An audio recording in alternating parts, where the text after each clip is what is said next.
Assalamualaikum. Hari ni kita nak buat nasi telur. Nasi telur ni biasanya adalah makanan di istana kalau dulunya. Hanya orang kaya yang boleh makan. Tetapi sama anda kan saya dah kaya, bolehlah makan. Okey, kalau perhatikan nasi telur ni, ramai tak pandai buat nasi telur, tapi sebenarnya senang je. Anda perlukan nasi basmati yang terlebih air, ya. Bawa lagi sikit. Yang tadi kita habiskan ramai ni jerung. Ya, jadi kita nak makan nasi telur sebab bukan selalu dapat. Tak apalah, tadi nampak lawa, sekarang buh je lah. Ni nasi telur ni zaman-zaman dulu, zaman sekarang pun biasa makanan istana. Kenapa? Kerana dalam ni dia banyak bahan. Banyak bahan ni, bahannya mahal. Apa yang kita ada ialah daging lembu. Daging lembu kita pakai biasanya tenderloin yang diletak hanya garam kunyit dan digoreng dalam minyak sapi, ataupun some people tak pakai minyak sapi, dia pakai minyak biasa je. Dengan minyak-minyak dia sekali tubuh. Dia senang macam nasi goreng pun ya. Lepas tu ada hati lembu. Hati lembu dengan minyak-minyak ni sekali. Minyak ni lah sebagai perisanya, flavoringnya. Hati ayam. Terbalik.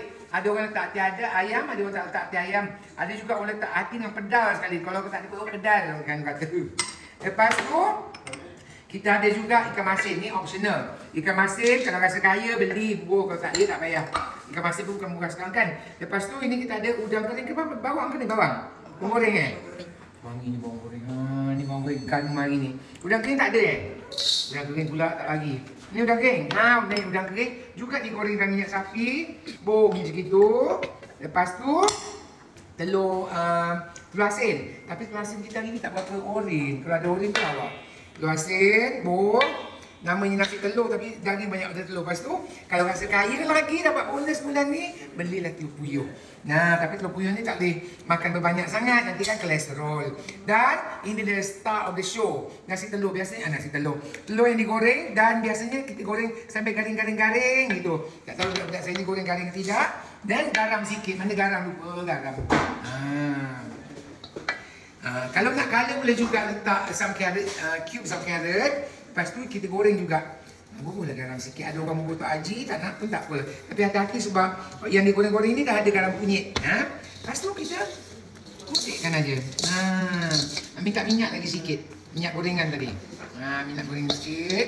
Jangan banyak sangat. Tu dia. Ambil minyak sikit. Bismillah. Memang high kolesterol. Kenapa? Orang kaya memang suka makan yang berkolesterol tinggi, dan kebanyakan orang kaya yang sakit jantung. Contoh terbaik kat sini.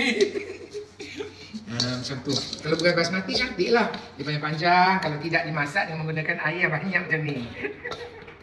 Lepas tu dia kuning-kuning sikit. Macam tu je. Dan kita ratakan lah. Ambil kapat-kapat sikit. Nampak? Rapat, cantik.